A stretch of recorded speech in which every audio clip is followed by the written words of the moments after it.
in hmel in pivo in gor in doli, ampak zelo zanimiva situacija je, da mi nimamo niti enega hmelja.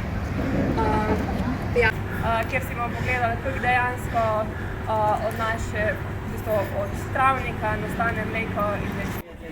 Na sami kmetiji po resnici dela ati sam, ampak mu pa zjutraj pa zvečer pride pomagati en gospod, da nahrani te teličke.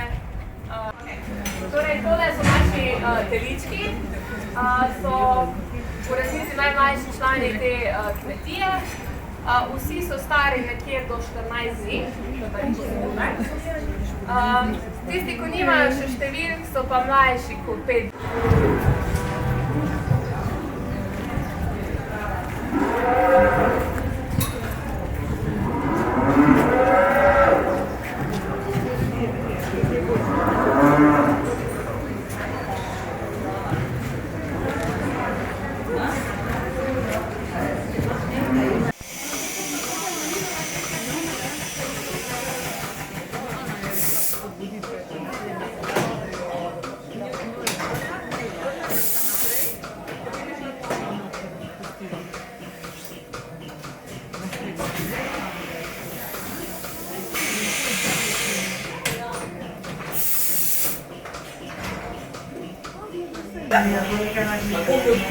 Vprašaj, misliš, da je